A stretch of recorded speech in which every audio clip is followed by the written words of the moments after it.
오늘은 무슨 법? 도시개발법하고 도시 및 주거환경 정비법 전체적으로 어떤 내용을 다루고 있는지 지금 하나 더 보도록 합니다. 자, 첫 번째 도시개발법 전체적인 체계를 한번 잡죠. 도시개발법은 어디를 기준으로 하면 실무를 한번 생각하면 돼요. 여기도 아마 신도시 만드는 개념이었을 건데 내가 볼 때는 여기는 도시개발 사업을 한 것 같지는 않아. 여기는 도시개발 사업을 한 건 요 옆에 무슨 지구 있죠? 말고 다산. 예, 다산 개발이 도시개발 사업식으로 한 겁니다. 그리고 여기는 지금 서울특별시 강서구 마곡지구라는 데가 있어요. 저 김포공항 옆에. 거기 마곡지구 신도시가 만들어지는 과정 거의 지금 다 끝났는데 어떻게 신도시가 만들어지는지 그 절차를 규정한 게 도시개발법. 그럼 제일 먼저 이건 언제 그림이냐면 이 사진은 1980년대 서울특별시 강서구 마곡지구가 이렇게 생겼었어요. 1980년대 사진입니다. 따라서 여기 논밭들만 이렇게 있고 여기 일부 주택들이 있고 이런 식으로 돼 있던 지역을 뭐 하자? 싹 감개고 새로 개발하자. 도시개발 사업을 시행하자. 그럼 제일 먼저 뭐부터 할까? 도시개발 사업 출발은 제일 먼저 여기 뭐가 하나 있었는데 뭐가 있었냐면 도시개발 사업을 하겠다고 무슨 계획이 하나 수립돼 있었어요. 도시개발 사업을 하겠다고 계획을 수립한 게 정확하게 1984년도입니다. 그 년도에 여기 계획을 수립했습니다. 뭐 한다고?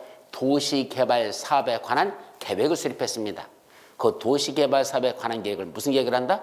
도시군 관리계획입니다. 도시군 관리계획이라는 게 있고 도시군을 수립하는 내용 중에 뭐였다? 도시개발 사업에 관한 계획을 하려면 먼저 도시군 관리계획을 수립하랍니다. 따라서 여기다 신도시를 만들겠다고 도시군 관리계획이 제일 먼저 결정것이 됐었어. 그러고는 잠잠했습니다.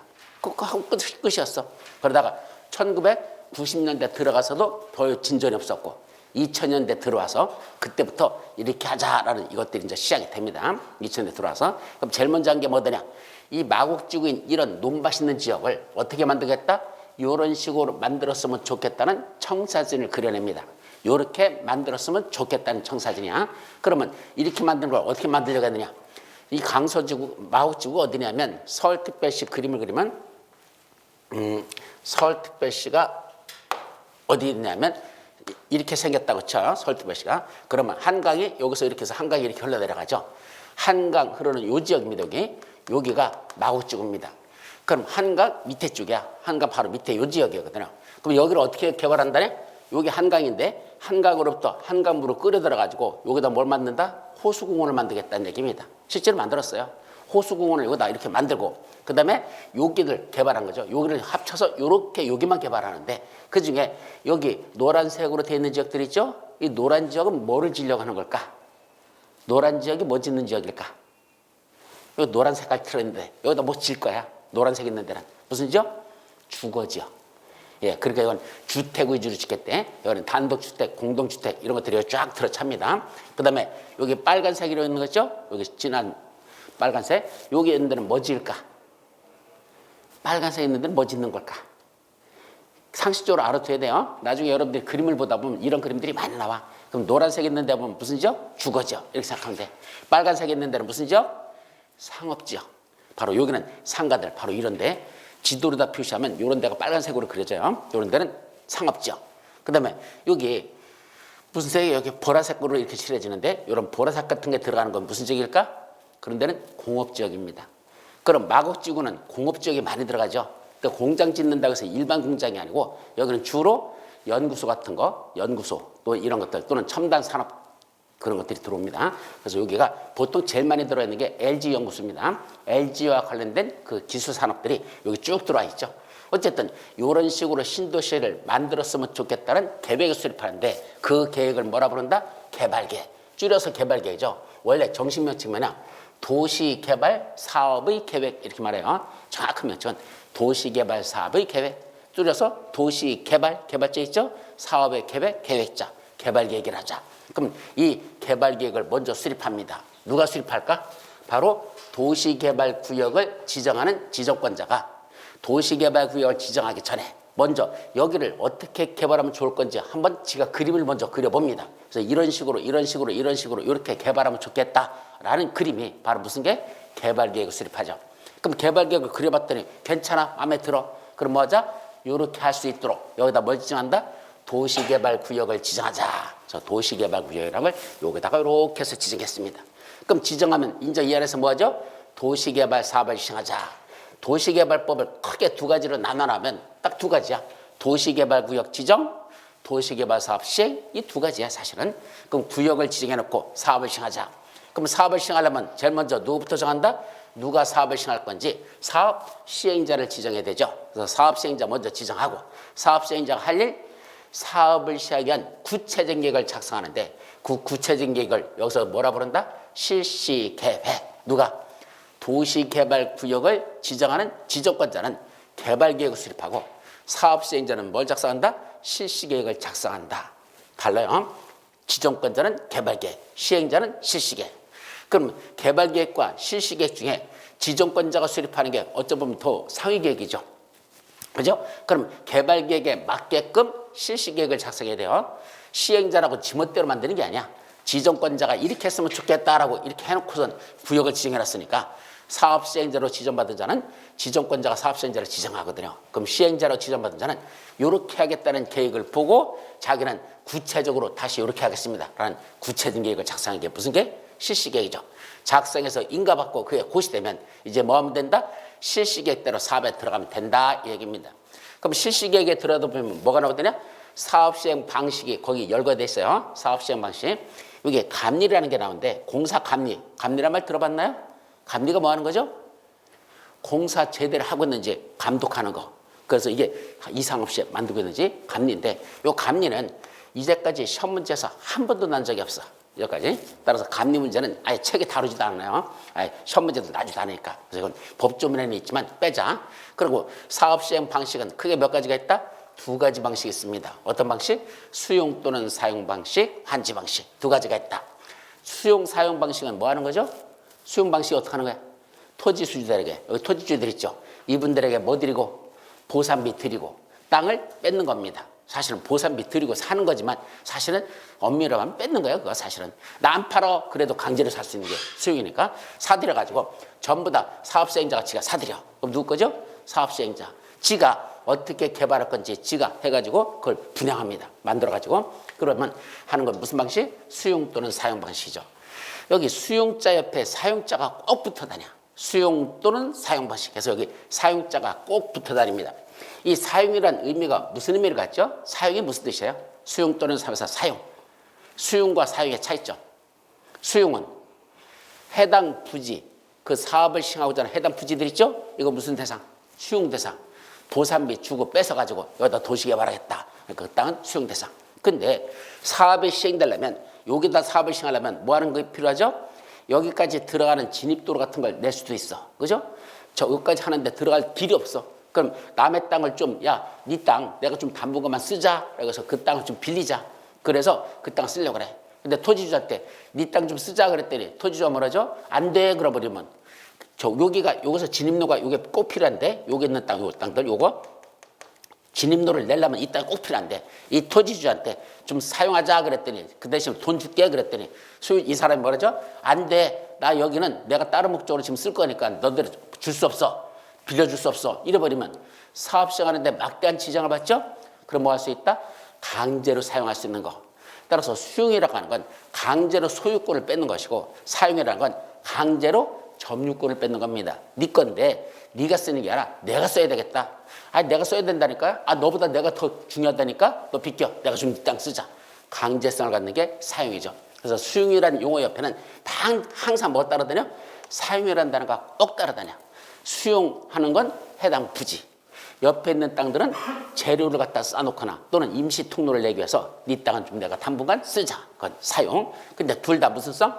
강제성을 갖는다는 건 공통점이다.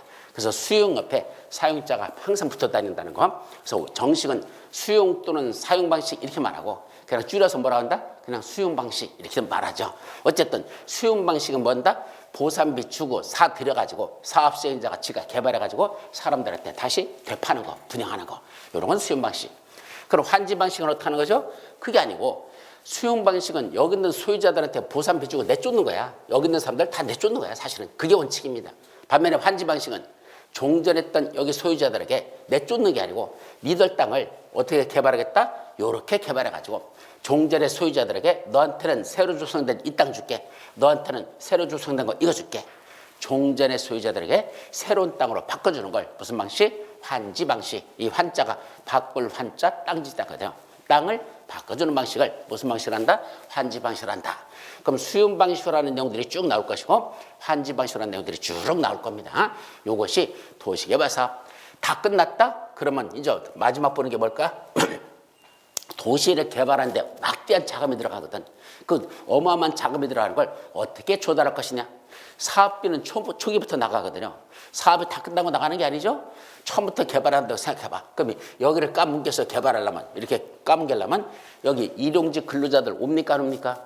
오죠. 그죠? 새벽에 가서 인력시장 가서 사람들 사다가 와가지고 공사시키잖아요. 그럼 인력시장 오는 사람들은 일당 받고 하잖아. 그 일당 당일날 줍니까? 사업 다 끝나고 줍니까? 사업 다 끝나는데 5년 걸려. 오늘 와서 일 좀 해줘. 5년 후에 돈 줄게. 말 되는 소리 안 되는 소리? 아니죠. 그날 돈 나가야 되잖아. 근데 사업에 들어갈 돈은 초기부터 필요한데 자금이 없으면 뭔다? 도시개발 채권이라는 걸 일정한 자들에게 팝니다. 요구할 사람들은 이 채권을 사라 이렇게 만들어놨어.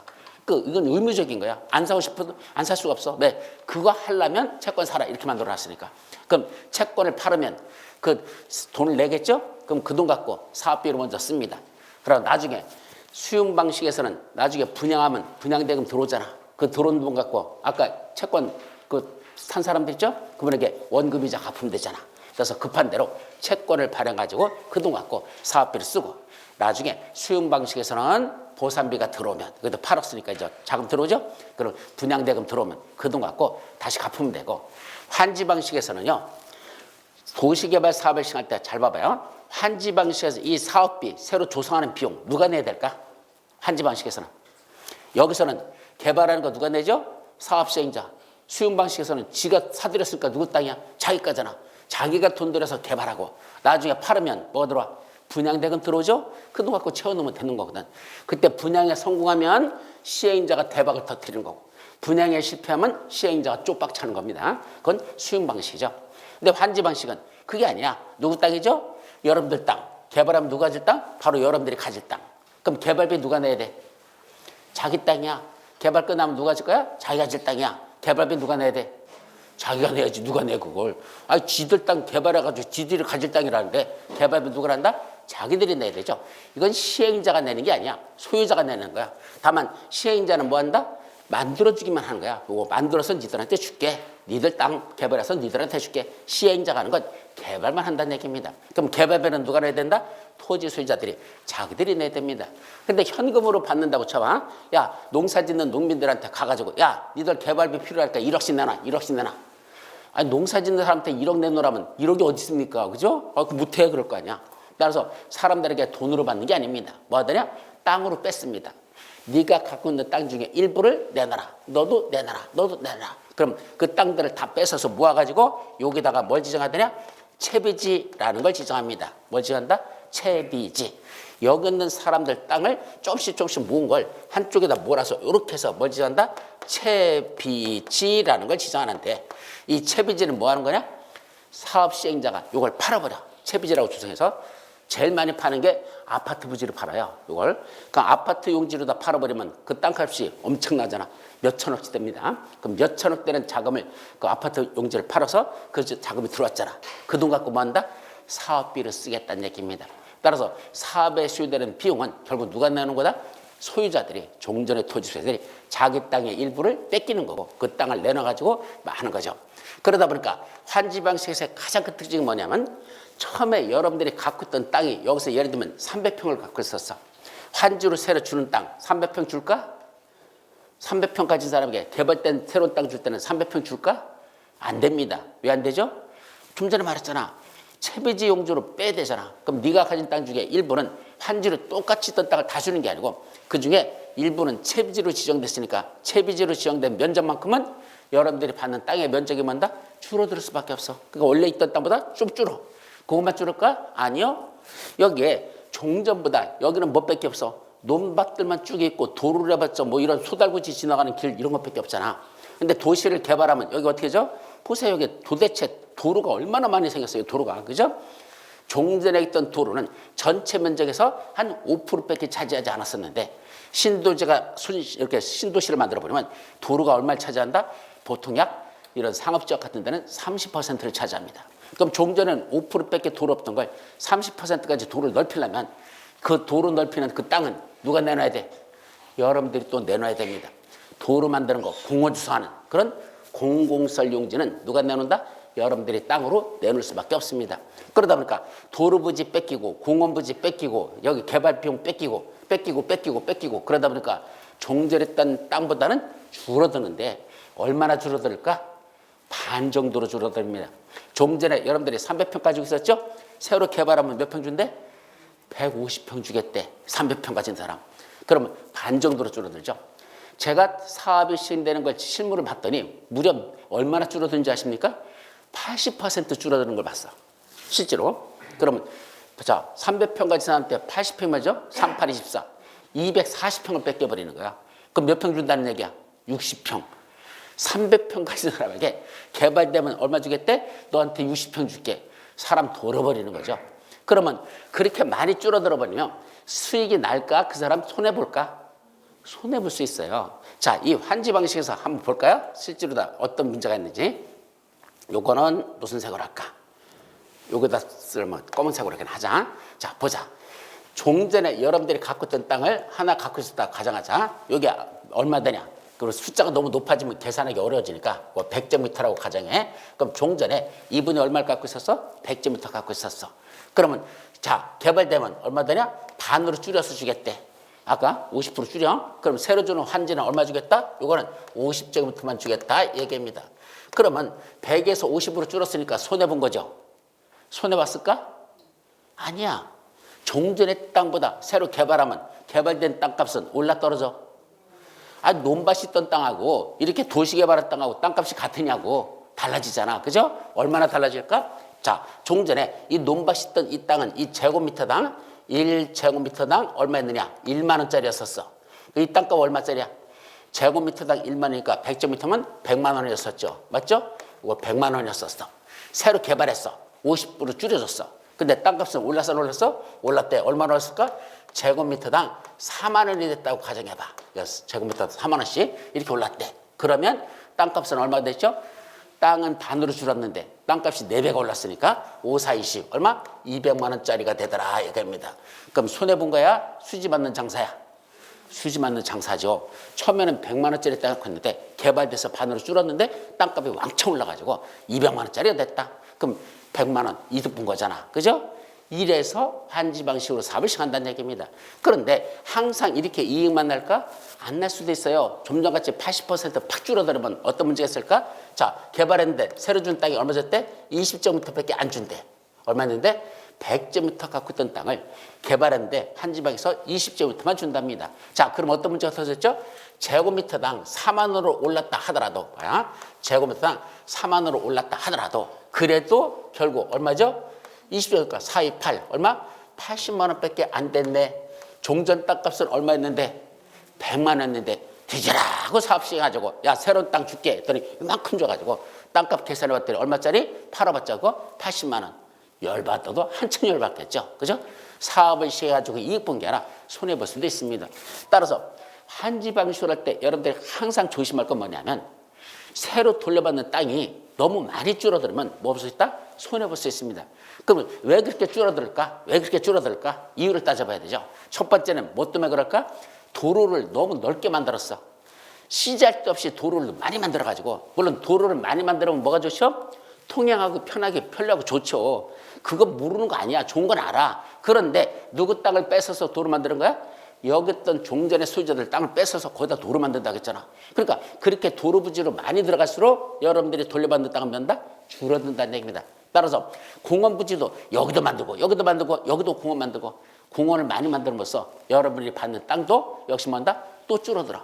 그러면 여러분들은 환지 방식으로 할 때 그래 새로 만들어 준다는데 한없이 그냥 기다리고 앉아있으면 그런 토지 수자를 빙신이라고 합니다. 기다리면 안 돼요. 뭐 해야 돼? 두 눈 부릅뜨고 감시를 잘해야 됩니다. 누구 땅인데? 여러분들 땅인데 나중에 새로 만들어서 여러분들이 가질 땅이잖아. 그러니까 그러니까 시행자만 믿고 시행자만 쳐다보고 있으면 안 된다는 얘기야. 여러분들이 감시를 잘해야 됩니다. 첫째, 너무 씨잘데없이 도로 많이 만드는 거 아니지. 만드는 좋긴 좋지만 결국 우리 땅을 뺏어서 도로 만드는 거니까 과연 저렇게 많이 만드는 게 합당한 건지 그것도 두 눈으로 또 잘 봐야 되고, 공원부지 씨잘데없이 너무 많이 크게 만드는 게 아니지. 그것도 두 눈으로 또 봐야 되고, 제일 중요한 게 뭐냐면 아까 여기다 뭐 지정했었죠? 채비 지정하죠? 이게 채비지야. 이 채비지 지정한 이 땅이 씨잘데없이 너무 넓게 지정해요. 원래 이거 몇 평이면 되냐? 예를 들면 한 1000평만 지정하면 될 걸 몇 평을 지어야 되냐? 2000평을 채비지로 지정합니다. 그래서 그걸 팔어. 그럼 사업비를 쓰는데 원래 얼마만 쓰면 되냐? 그 사업비가 5천억이면 끝날 수 있는 걸 그걸 얼마야? 1조 원. 그렇게 사업비를 들어가는지 부풀려 버려. 그래서 이 조합장 요놈의 자식이 돈을 물쓰지 흥청망청 쓴다고 그러죠. 그럼 물수도 써버리는 거야 그냥. 그래가지고 사업비를 합치고 5천억이면 끝날 걸 1조 원을 돈을 들여가지고 그만큼 막 써버리면 여러분들이 가져야 될 땅도 채비지만큼 또 뺏기잖아. 채비지를 씨잘데없이 너무 많이 지정해가지고 나중에 여러분들이 실제로 돌려받는 땅이 그래서 줄어들 수 있어. 이익이 안 나는 이유가 가장 큰 게 이런 것들입니다. 따라서 공원부지, 도로부지 너무 넓게 만드는 거 이것도 두 눈으로 또 잘 지켜봐야 되고, 또 하나 채비지 씨잘데없이 너무 넓게 지정해가지고 그 돈 팔아가지고 들어온 돈 갖고 사업시행자가 흥청망청 쓰는 거 이것도 두 눈으로 또 감시를 잘해서 나중에 돌려받을 때 제대로 잘 받아야 수익률이 극대화되는 거지. 잘못했다가는 뭔다? 쪽박 차는 경우도 있는 게 무슨 방식이다? 환지 방식입니다. 그럼 사람들은 수용 방식을 선호할까? 환지 방식을 선호할까? 지금 이거는 가장 밑바탕의 기초를 지금 얘기하는 거야. 이런 배경을 알아야지 여러분들이 나중에 진도 나갈 때 무슨 말인지 알아듣지. 이 배경을 모르고 있으면 무대뿔에 오려고 하니까 공법은 휘발성이 강해. 바탕을 알아야 됩니다. 자, 물어보죠. 수용 방식을 사람들이 더 선호할까? 환지 방식을 더 선호할까? 사람들 입장에서는 뭘 선호하죠? 아, 그러면 이거 듣다 보니까 이거 좀 문제가 있는 것 같은데? 수용 방식이 날까? 아닙니다. 사람들은 환지 방식을 더 선호합니다. 왜냐하면 이런 경우는 극단적인 경우가 이런 경우는 거의 없어요. 대부분이 이런 식이에요. 이런 식으로. 그 수익이 나요. 아, 종전보다도 새로 개발된 땅값이 더 떨어진다면 말이 안 되는 거지. 주로 새로 개발하면 개발비 들어간 거 빼고도 수익률이 더 높아지는 게 일반적이라는 얘기입니다. 그래서 환지 방식을 훨씬 더 선호합니다. 그럼 수용 방식은 왜 선호하지 않죠? 왜 수용 방식이 가장 큰 문제점이 뭘까? 수용 방식의 가장 큰 문제점이 보상비 주고 사들인다 뭐. 야, 내 돈 줄게. 내놔. 뺐잖아. 뭐에서 문제가 있죠? 보상비에서 문제가 있는 겁니다. 왜 사람들이 수용할 때 보상비 갖고 불만을 제기하죠? 이번 대장동 사건 있었잖아요. 대장동 사건 있을 때 그 토지주들에게 보상비 얼마씩 줬는지 아십니까? 350만 원 정도 줬답니다. 그 당시 350만 원 보상비 할 때 주변의 시세는 얼마인지 아십니까? 600만 원. 주변의 시세값은 600만 원인데 감정평가원 보상비는 얼마 준단다? 350만 원. 그게 감정평가인 거야. 그럼 감정평가에 문제가 있다는 얘기네? 무슨 문제가 있는 거죠? 감정평가에? 감정평가가 어떻게 하는 거죠? 여러분들 학교로 시간에 배우죠? 비교 사례법 뭐 저쪽에서 세 가지 방법 있잖아. 감정평가하는 방법. 그중에 제일 많은 게 주변에 현재 거래됐던 가격들 이걸 보거든. 자, 감정평가할 때 가장 문제되는 건 현재 시세를 보고 평가한다는 얘기입니다. 미래 가치를 반영하지는 않는다는 데 가장 큰 문제가 있어요. 여기 개발하면 미래 가치 높아져 낮아져? 엄청나게 높아지죠. 여기 분양가 얼마였었는데 주변에 개발 다 끝나고 2천만 원, 3천만 원짜리였어. 개발 끝나고는 2, 3천만 원짜리가 되는데 지금으로서는 값어치는 얼마밖에 안 된다? 350만원밖에 안 된대. 현재 가치로서는. 그러니까 미래 가치를 주지 않고 현재 가치만 평가해서 감정평가를 주니까 토지주로서는 뭐 할 수밖에 없어? 열받죠. 뭐야, 지금은 350만 원짜리지만 개발하면 2천만 원짜리 될 건데 어떻게 개발 이익은 누가 다 가져가고 사업시행자 요 새끼가 다 가져가고 우리한테는 개발 전 이익만 주고 말하겠어? 그러니까 곰이 뭐라죠? 재주는 부리고 떼군 놈이 죽은 놈이 돈은 다 챙긴다며. 그 식이야. 곰은 토지 소유자들이고 떼군 놈, 죽은 놈은 누구죠? 그게 사업시행자야. 그래서 화천대유하고 뭐 거기하고 뭐 이래서 쥐들이 다 해쳐먹었잖아. 결국은 토지주들은 350만 주고 나머지 돈은 지들이 다 챙겨버리는 이런 사업이 제일 문제되는 게 뭐다? 수용 방식의 가장 큰 문제점입니다.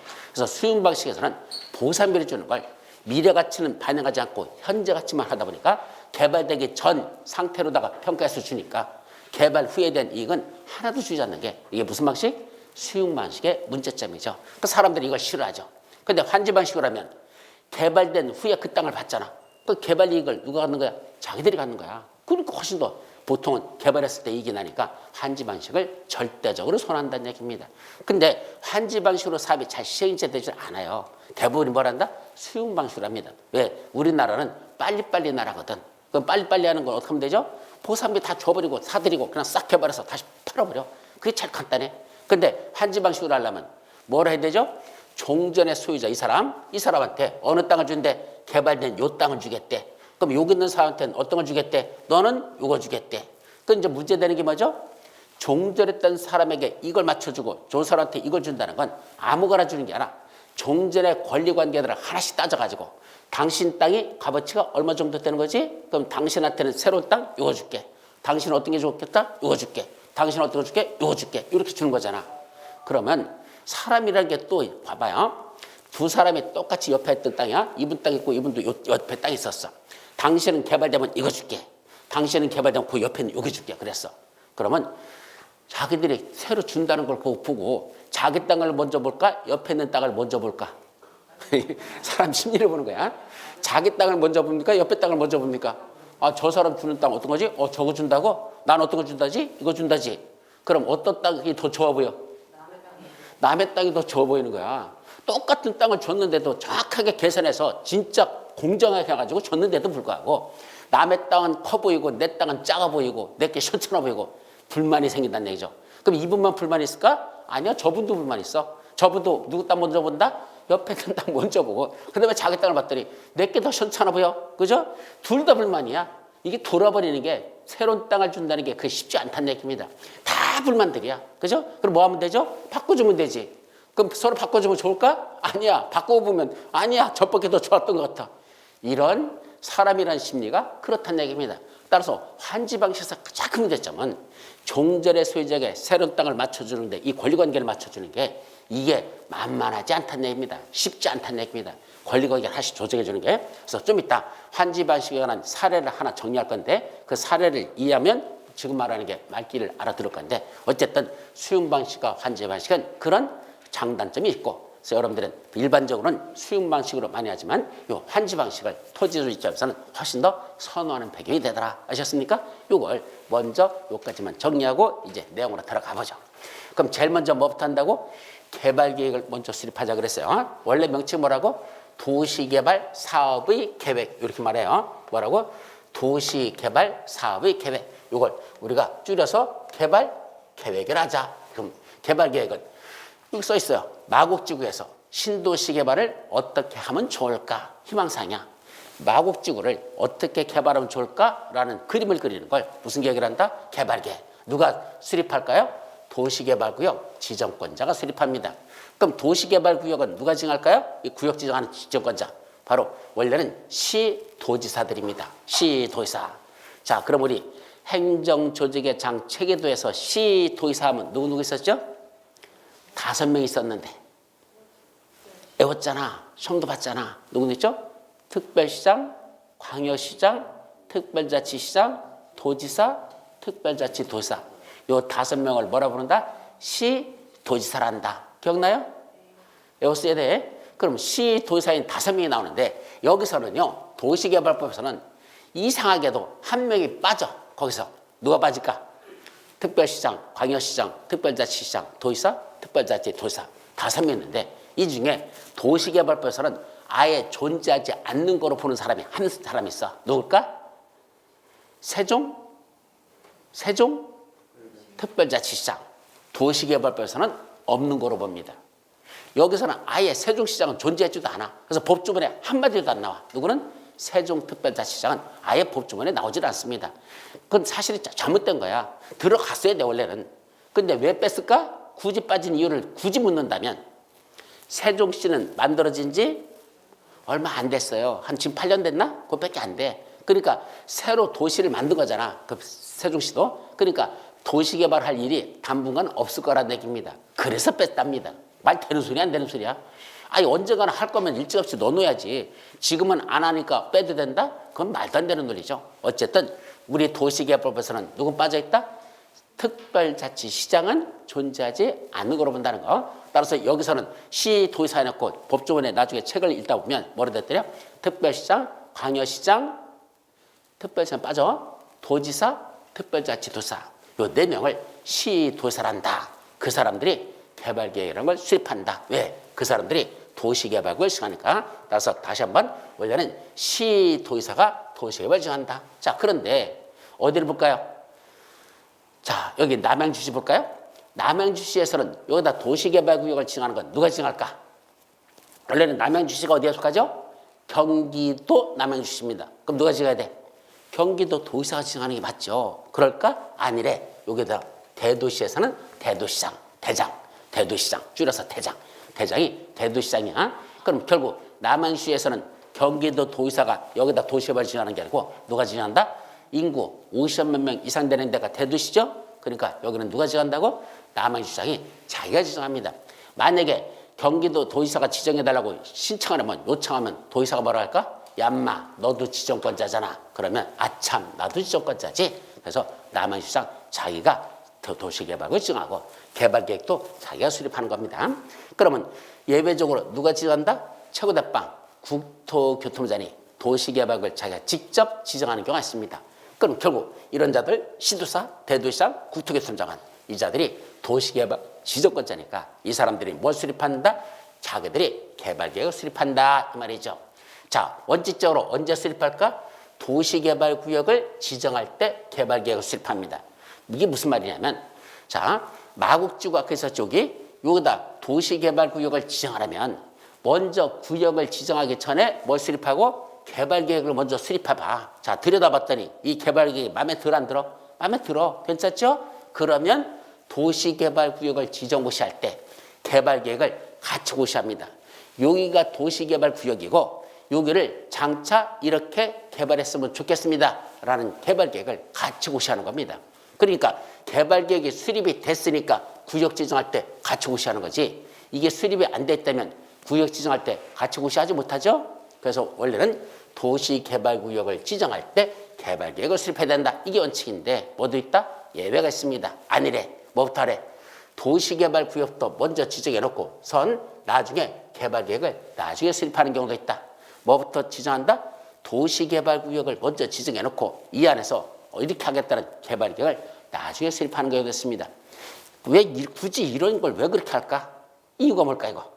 구역을 먼저 지정해놓고 개발계획은 나중에 수립하겠대. 왜 그럴까?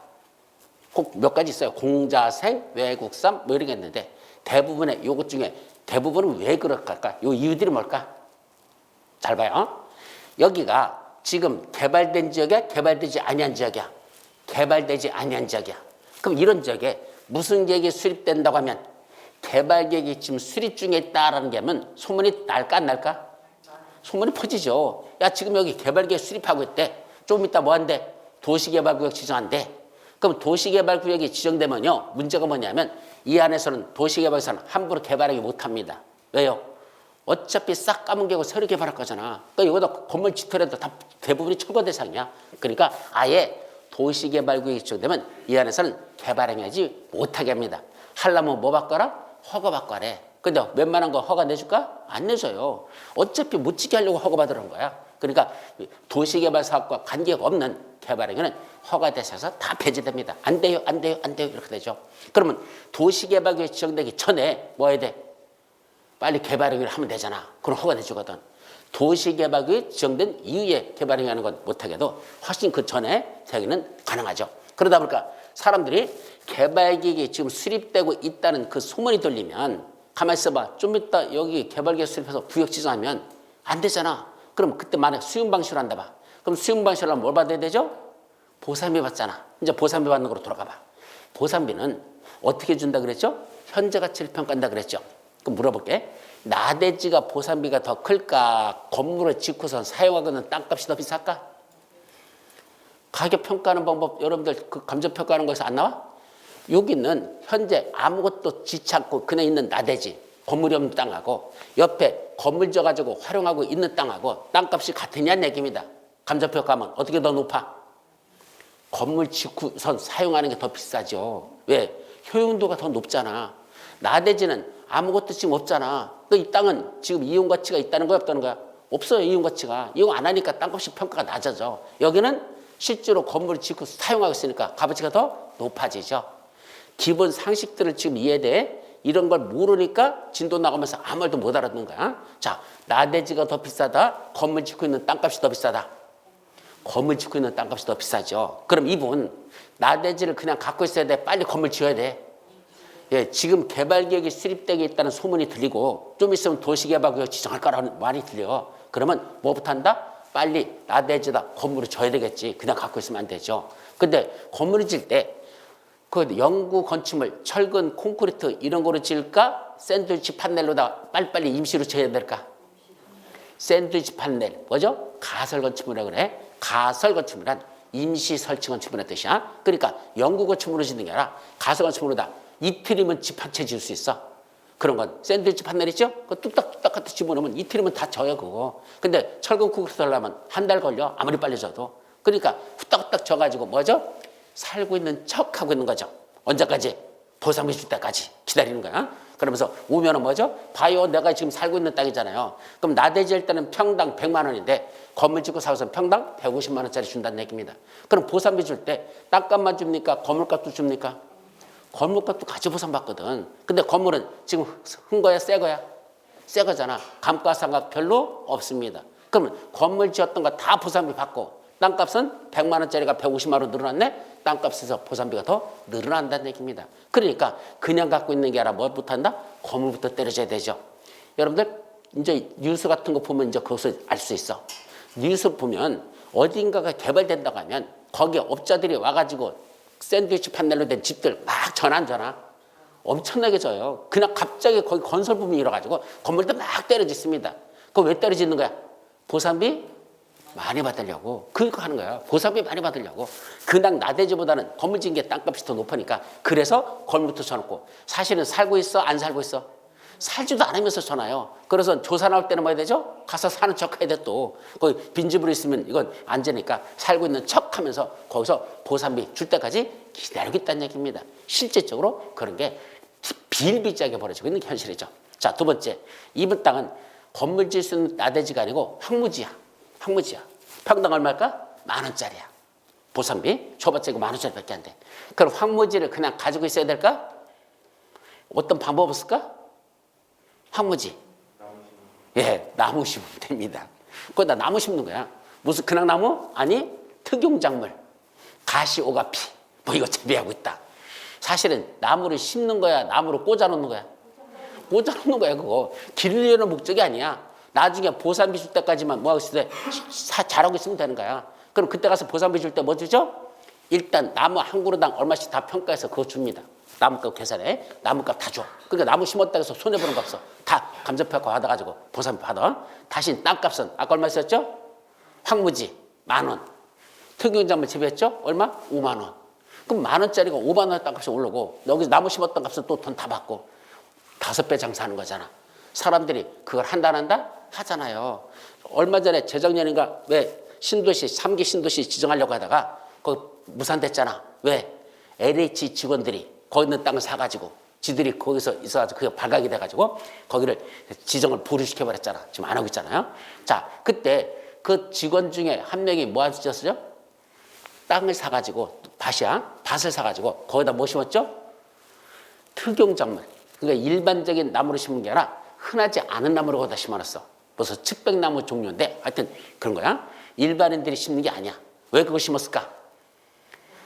보상비를 받는데 일반적인 나무들 있죠. 그건 보상가가 이미 정해져 있어. 왜?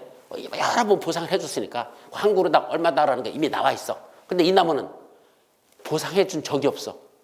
보상해준 적이 없다 뭐 해야 돼? 다시 평가해야 되잖아. 그럼 누구 맘이야? 평가하는 자 맘이잖아. 그럼 평가하는 자가 누구죠? 같은 LH 직원입니다. 너하고 나하고 친하다는 얘기야. 그러니까 내 땅 내가 여기다 땅 샀고 이거다 내가 나무 심어놨거든. 이거 감정평가 해본 적이 없는 나무니까 새로 감정평가 되잖아. 그럼 뭐 한다? 서로 짜고 치는 거죠. 사기는 얼마에 사놓고 한 그루당 1,000원에 사놓고 값은 얼마나 한다? 한 그루당 20,000원.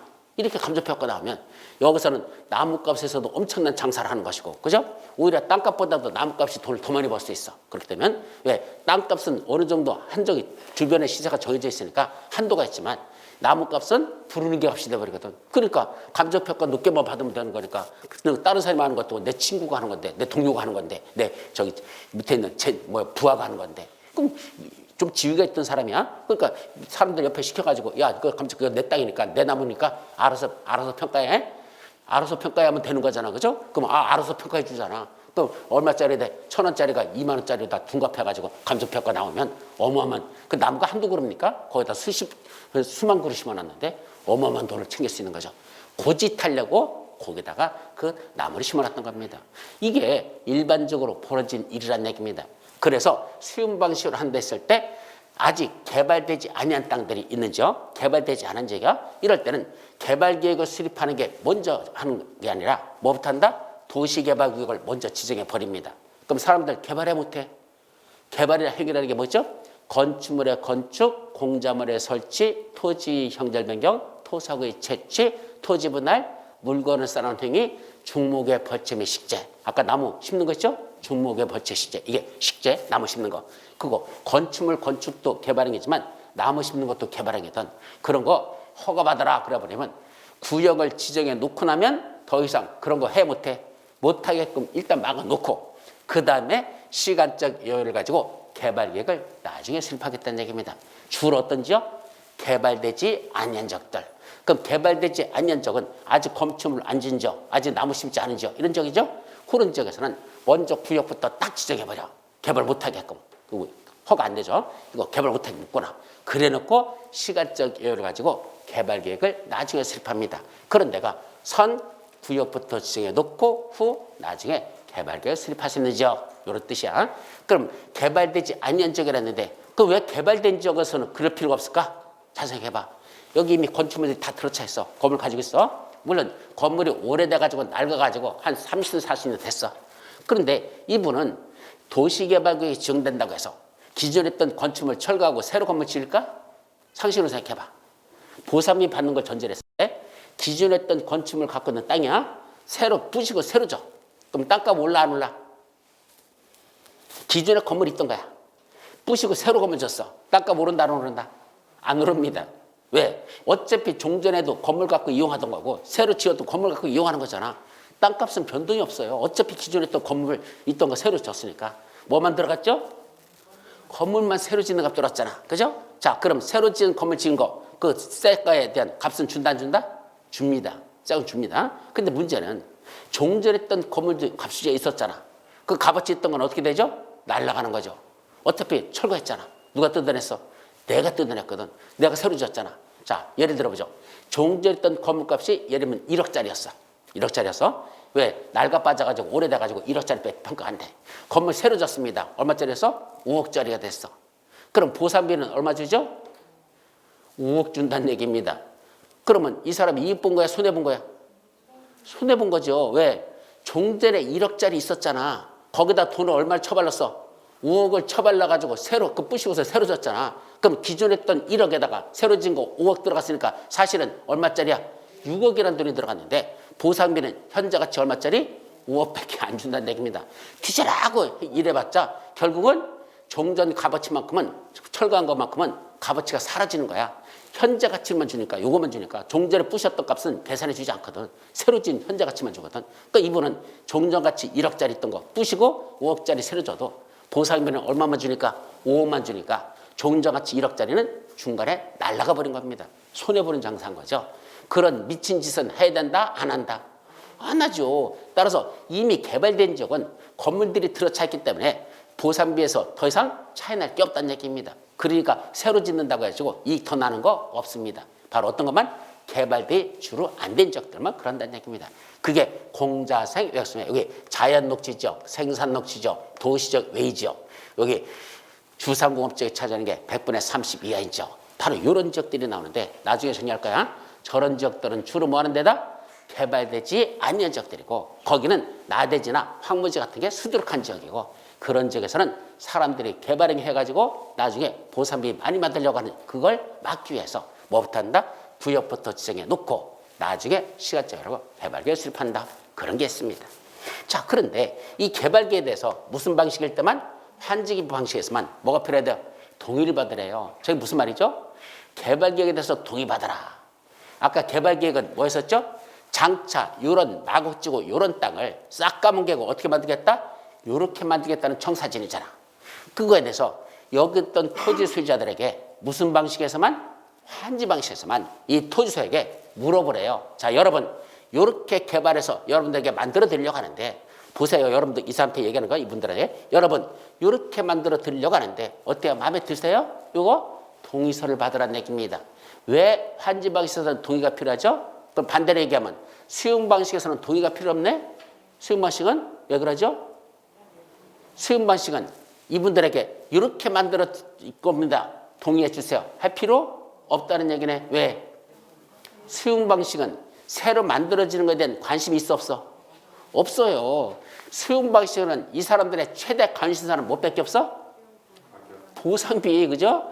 얼마 주지? 나보고 떠나라고 그랬잖아. 그러니까 이 떠나는 사람들은 만들어지는 거하고 관계가 없어. 이거 새로 만드는 게 나하고 무슨 관계 있어? 어차피 나는 보상비 받고 떠날 사람인데 그게 수용 방식이잖아. 그래서 수용 방식에서는 보상비에 대해서만 최대 관심사지 새로 만들어지는 건 관심이 없는 겁니다. 따라서 수용 방식에서는 토지수에게 이 개발계에 대해서 물어볼 필요 없어. 동의받을 필요가 없어. 근데 환지 방식은 누구 땅이야? 이분들 땅. 개발하면 누가 가질 땅? 자기들이 가질 땅. 그럼 어떻게 개발될 건지 알아야 될 권리가 있다 없다? 있다는 얘기입니다. 아니 우리 땅을 어떻게 개발해 줄 건지 우리가 좀 알아야 되잖아. 그래서 환지 방식에서는 개발계에 대해서 사람들의 동의서를 받아랍니다. 얼마큼 받습니까? 토지 면적 3분의 2 이상의 토지수의 동의와 토지사 총수 2분의 1 이상의 도를 받으랍니다. 자, 또 저게 무슨 말이죠? 토지 면적 3분의 2 이상의 토지 소유자의 동의와 토지사 총수 2분의 1 이상의 동의를 받아야 된다. 자, 이것도 한번 그림으로 한번 정리해보자. 어디다 그릴까? 여기다 그릴까요? 자, 보세요. 이게 지금 전체 이 구역 면적이야. 전체 면적이야. 전체 면적에 소유권 관계를 보자. 소유자가 어떻게 되냐? 한 사람이 이만큼 땅을 갖고 있어. 또 한 사람이 이만큼 땅을 갖고 있어. 그 다음에 여기 나머지 사람들이 여기 땅을 조금씩 가지고 있어. 나머지는 다 땅이 조금씩 있는 거야. 이렇게 해서. 그래서 총 몇 명 있다냐? 여기 100명 있다고 가정해. 토지 소유자가 100명이야. 원리를 이해하라는 얘기입니다. 그럼 100명 중에 1번 필지 소유자, 2번 필지 소유자가 약 3분의 1을 소유하고 있어. 3분의 1을 1번, 2번 합친 게 자체에. 그러고 나머지 몇 명 있어, 이제? 98명 있죠? 98명이 조그만 것들. 그래서 여기 3번, 4번, 5번, 6번에서 100번까지 바글바글. 여기가 나머지 3분의 1 가지고 98명이 바글바글 갖고 있다는 얘기야. 그러면 이때 봐봐. 토지 면적 3분의 2 이상의 동의만 받아라. 그러면 된다. 이래버리면 면적 3분의 2만 받으라면 몇 명 것만 받으면 돼? 두 사람 것만 받으면 되지요. 그죠? 누구 1번 소유자고 2번 소유자만 받으면 면적 3분의 2 되잖아. 그러면 두 사람만 오케이 해버리면 나머지 98명의 반대도 안 된다는 얘기네. 끝났다는 얘기네. 왜? 면적 3분의 2의 동의만 받아라. 그랬으면 3분의 1로 끝났으니까. 그러면 누구의 권리가 침해된다? 소수자들. 작은 땅을 가진 사람의 권리가 침해된다는 얘기입니다. 그래서 두 가지를 동시에 받으래. 먼저 뭐부터 받고? 면적 3분의 2 이상의 동의 받으래. 그럼 면적 3분의 2가 되려면 1번 소유자고 2번 소유자 동의는 꼭 받아야 되겠죠? 그리고 총수의 얼마가 필요하다? 2분의 1. 그럼 전체가 몇 명이죠? 100명. 100명 중에 1번, 2번 소유자 동의 받으면 면적 3분의 2가 된 것이고 그러니까 나머지 98명 중에 몇 명 걸 더 받아야 돼? 98명 중에 48명. 왜? 전체 총수의 2분의 1이니까 총 100명 중에 2분의 1이면 몇 명? 50명. 그럼 50명이 되려면 1번, 2번 소유자는 꼭 받아야 면적 3분의 1을 충족했고 그것만 갖고는 안 되고 나머지 사람 98명 중에서 48명 것도 받아야 그러면 1번, 2번 소유자 플러스 48명 전체 몇 명? 50명. 그러면 총수의 이 100명의 2분의 1, 50명 이상 됐잖아. 그죠? 그렇게 받으라는 얘기입니다. 따라서 면적 3분의 2만 받으면 두 사람 것만 받으면 되는데 그래가지고는 큰 거 가진 놈들끼리 지들이 다 헤쳐먹는다는 얘기입니다. 그래서 소수자 권리를 보호하려고 전체 총수의 얼마까지? 2분의 1은 요건도 같이 충족하라. 그래서 1번, 2번 소유자만이 아니라 나머지 98명 중에 48명 것도 받아야 그래야 총 50명이 되는 거고 그게 총수 2분의 1의 동의를 받는다. 아셨죠? 이래서 줄여서 뭐란다? 면적 3분의 2 총수 2분의 1. 앞으로 줄여서 뭐라 했는다? 면삼총이라고 할 거야. 면적 3분의 2 총수 2분의 1. 줄여서 면삼총이라고 하자. 자, 근데 여기 플러스라고 썼죠. 잘 봐요. 내가 어떻게 나? 토지 면적 3분의 2 이상의 토지 소유자의 동의와 토지 소유자 총수 2분의 1 이상의 동의를 받아야 된다. 이렇게 돼 있어. 근데 여기 토지 면적 3분의 2 이상의 토지 소유자의 동의 또는 토지 소유자 총수 2분의 1 이상의 동의 하면 된다 안 된다? 된다 안 된다? 아까 앞에하고 뒤하고 다 차이 난 게 딱 하나 있어. 뭐죠? 앞에는 토지 면적 3분의 1 이상의 토지 소유자의 동의와 맞춰서 썼죠. 그리고 토지사 총수 2분의 1 이상의 동의. 뒤에서는 토지 면적 3분의 1 이상의 토지 소유자의 동의 또는 토지 면적 2분의 1 이상의 토지사의 동의. 이렇게 했었잖아. 그럼 또는 자 쓰면 무슨 요건이죠? 둘 중에 하나만 받으면 된다는 뜻이야. 맞자 쓰면 동시에 두 개를 다 받아라. 아셨죠? 봐. 기본적인 논리야. 이런 것도 여러분들 이전까지는 그런 거 뭐 또는 짜나 왔자 쓰나 뭐 그게 그거고 생각 없이 살았는데 안 돼. 법에서는 분명히 구분해야 돼. A 또는 B 그럼 무슨 뜻이다? A 또는 B 하면 A나 B나 둘 중에 하나 이런 뜻이야. 둘 중에 하나만 충족하면 돼. 또는 자는 그걸 개별 요건이라고 합니다. 반면에 A와 B 그러면 다 A와 B 두 가지를 동시에 다 갖춰야 돼. 그걸 동시 요건이라고 합니다. 따라서 또는 자 쓰는 걸 개별 요건이라고 하고 와자 쓰는 걸 동시 요건이라고 합니다. 개별 요건은 둘 중에 하나만 갖추면 된다 뜻이 되고 A와 B 그러면 A와 B 두 가지를 다 갖춰야지만 된다. 아셨죠? 그런 게 말장난 같지만 실제로 시험 문제에서 그게 출제가 됩니다. 아셨죠? 그러니까 읽을 때 동시에 갖추라는 건지 하나만 갖추라는 건지 여기서는 동시 요건이야. 면적 3분의 2도 충족하면서 동시에 총수 2분의 1이란 50명 이상의 동의도 같이 채워야 그래야 개발에 대해서는 동의 요건을 충족했다 이거죠. 근데 문제는 다만 해놓고 이걸 떠나서 국가나 지방자치단체 시행자라면 뭐래? 동의받을 필요가 없다. 참 돌아버립니다. 누구? 국가나 지방자치단체가 누구래? 사업시행자래.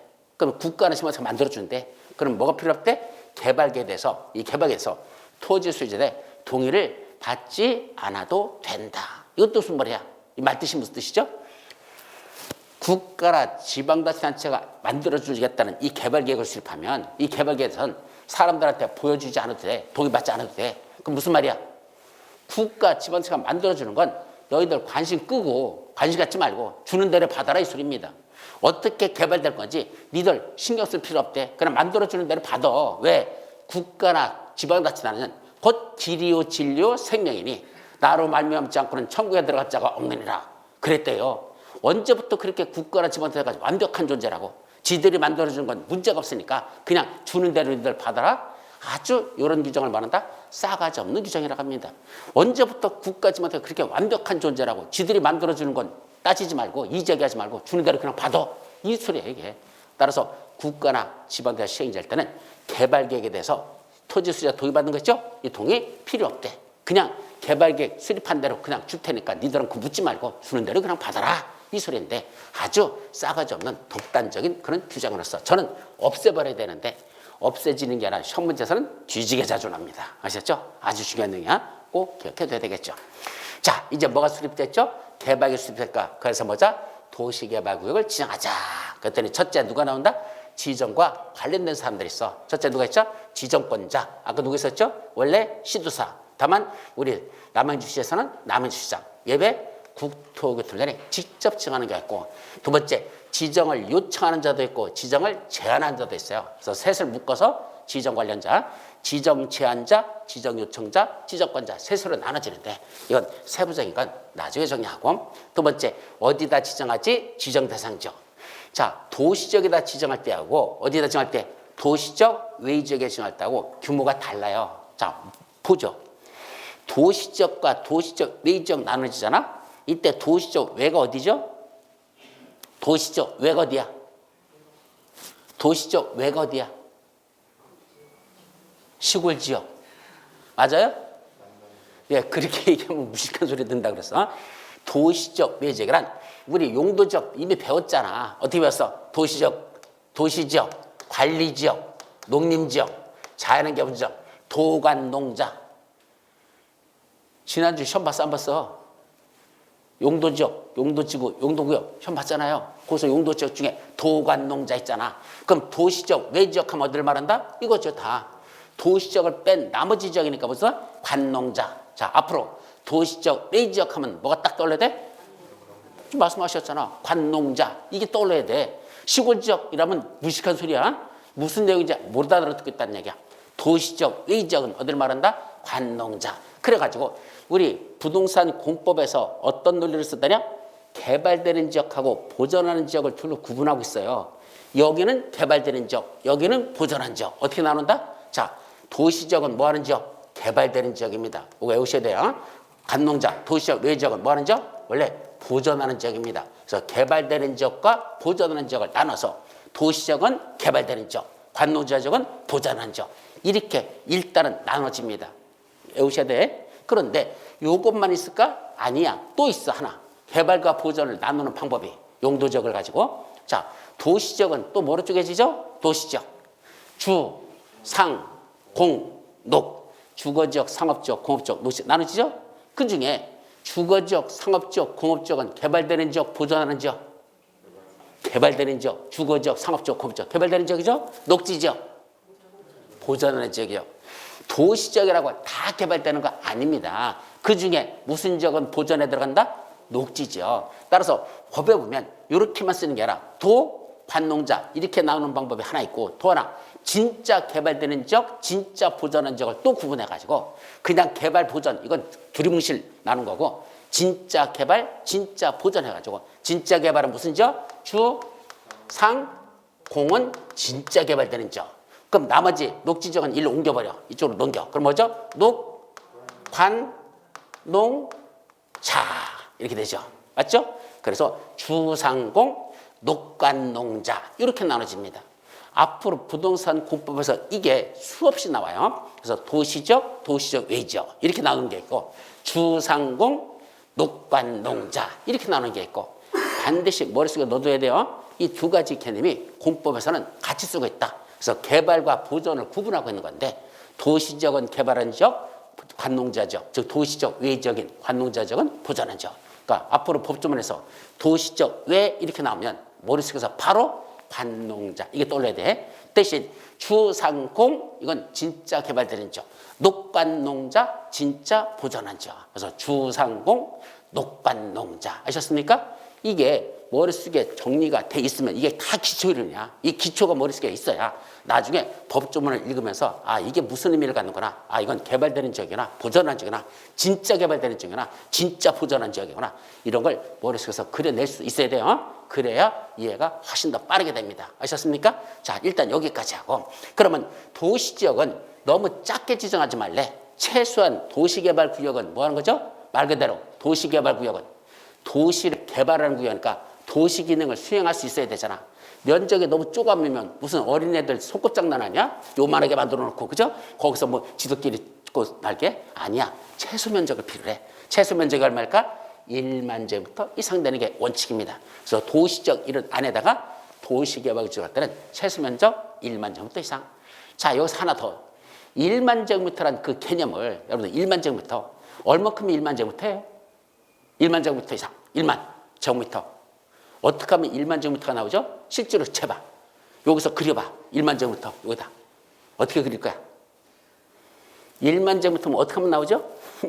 우리가 요 용어들은 수없이 이런 말들이 나오는데 그냥 머릿속에서 1만 제곱미터 이렇게 오지. 도대체 1만 제곱미터가 얼마나 되는 면적인지 생각도 안 하고 살아 그냥. 그래갖고 무대뿌려 어두고 넘어가는 거야. 1만 한번 그려봐. 1만. 여기다 그려. 여기서부터. 여기서 출발해. 이쪽으로 가봐. 1만 제곱미터. 여기 몇 미터 갈까? 330?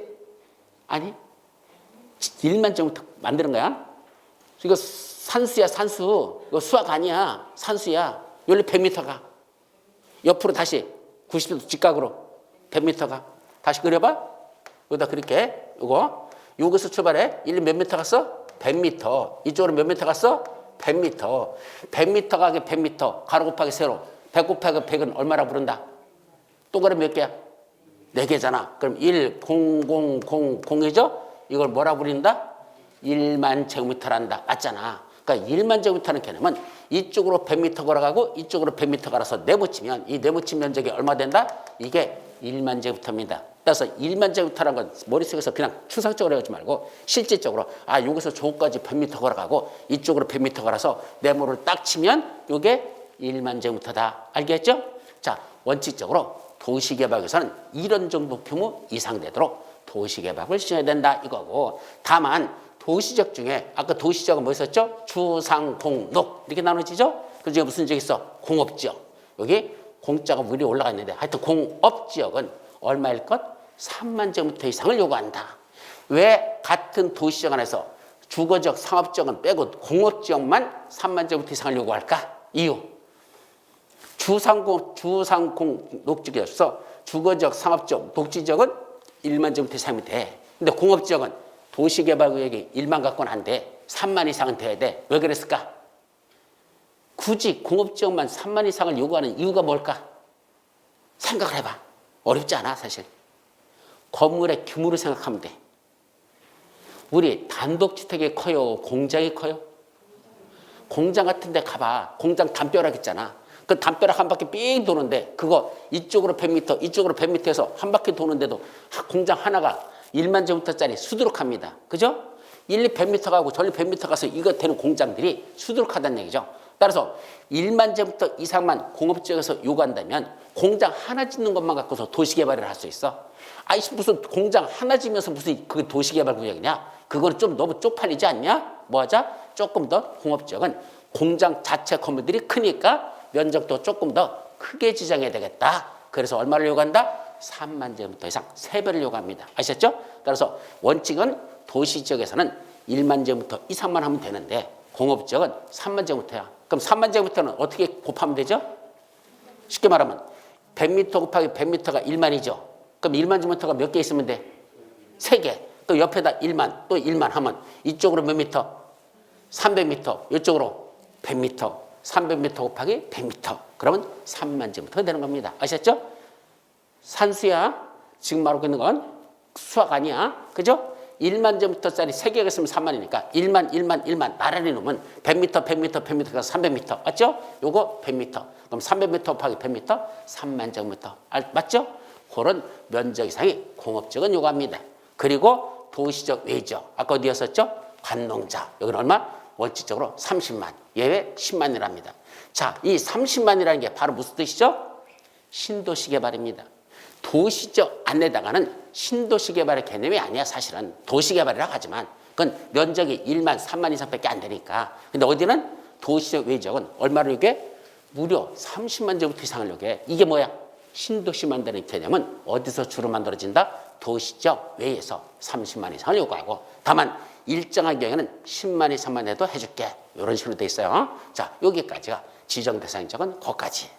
자, 지정하면 어떤 효과가 있을까? 여기까지 보자.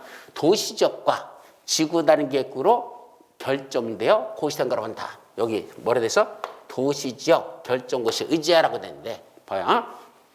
자, 도시개발 구역을 지정 고시했습니다. 어떤 효과가 있다? 그 지역은 도시지역과 뭐라고 하는데 지구 단위 계획구로 결정되어 고시된 거라고 한다. 자, 여기서 보면 여기가 지금 뭐가 지정됐죠? 도시개발 구역이 지정됐잖아. 그럼 이 지역은 장차 뭐죠? 인구와 산업의 밀집이 예상됩니다. 그럼 원래가 여기 무슨 지역이었더냐? 예를 들어서요. 여기가 농림지역이었었어. 무슨 지역? 농림지역. 그럼 농림지역이니까 뭐 했었어 이거? 농사 짓고 있잖아. 원래는 여기가 농림지역이었다고 가정해요. 그럼 농림지역이었던 여기를 뭐 했었죠? 도시개발구역에 이렇게 지정되는 순간 여기는 더 이상 농림지역이 아니고 용도지역이 바뀌어버려. 뭐로 바뀌어? 인구와 산업의 밀집이 예상되는 지역이니까 일찌감치 이제 농림지역에서 도시지역이라는 용도지역으로 결정 고시된 것으로 본다. 바뀐다는 얘기야. 도시개발구역이 지정되는 순간 더 이상 아직은 개발을 안 했죠. 구역만 지정됐죠. 그래도 일찌감치 인구와 산업의 밀집이 예상되니까 도시지역이라고 하고, 동시에 여기는 체계적이고 계획적인 개발관리가 필요하죠. 그래서 무슨 구역으로? 지구 단위 계획구역으로 결정되어 고시된 거로 본다. 그래서 두 가지야. 도시지역도 되면서 동시에 지구 단위 계획구로 본대. 그렇다면 도시개발구역이 지정고시 되는 순간 여기는 결국 세 가지가 되는 거네. 뭐뭐대 도시개발구역이면서 도시적이란 용도적이면서 지구단위계획 구역이 되더라. 세 가지가 되는 거야. 도시개발구역이고 용도적은 도시적이고 지구단위계획 구역이 되고 이렇게 세 가지로 된 것으로 본다. 이 정도만 기억합니다. 자, 도시개발구역에서는 함부로 개발하기 못한다 그랬죠? 개발하기 제한 허가받거라 라는 게 있어서 그러겠고, 자, 그 정도만 하고 마지막 해제 의제는 뭐죠? 공사가 시행되지 못하고 일정 기간이 지나면 못한다? 해제된 거로 본대요. 또 공사가 다 끝나도 더 이상 도시개발의 말을 쓰지 않을까? 해제된 거로 본답니다. 자, 그렇다면 이게 무슨 뜻일까? 왜 도시개발 구역을 지정해놓고 일정 기간이 지날 때까지도 사업이 제대로 시행되지 못하면 왜 해제된 거로 볼까? 그럼 가지, 계속 지정한 거로 가지. 왜 중간에 공사가 시행되지 못하면 해제된 거로 볼까? 이유를 왜 저렇게 만들었을까? 생각해보자. 왜 그랬을까? 아까 제가 힌트는 여기 있어요. 힌트는 여기 있어.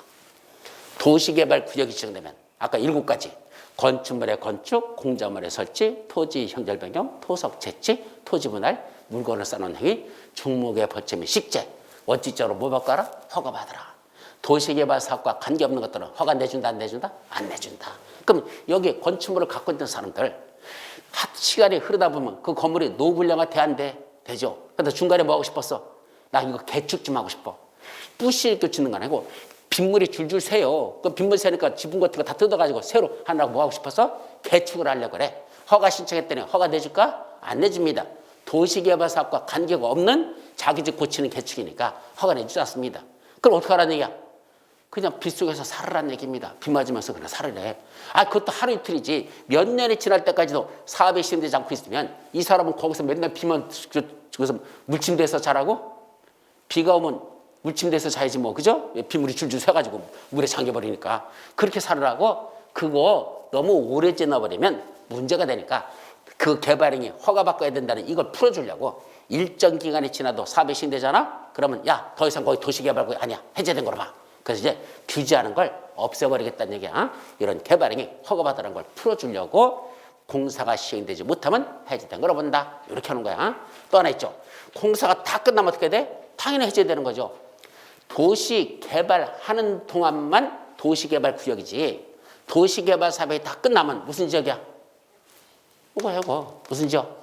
도시적이야. 이제는 개발이라는 말을 붙일 필요가 없잖아. 아, 개발이 끝났는데 무슨 아직도 개발 중이야. 그러니까 도시개발 구역은 개발이 다 끝나면 도시개발 구역은 해제된 걸로 보는 거고, 공사가 시행되지 못해가지고 지지부진 이렇게 하면 여기 있는 소유자들 개발도 못하게끔 계속 묶어두고 있는 이 제한하는 거 너무 오래 가면 이 사람들 폭발해버려. 열받아버려. 그러니까 안 하려면 야 그만하자. 야, 안 할 거야? 그럼 때려치워. 우리 도시개발구역 해제된 거로 본다. 이렇게 만들었다는 얘기입니다. 아셨죠? 여기까지가 여러분들이 봐야 될 내용들. 이제 나머지 내용 이거는 잠시 쉬었다가 들어가도록 합니다. 쉬었다 가시죠.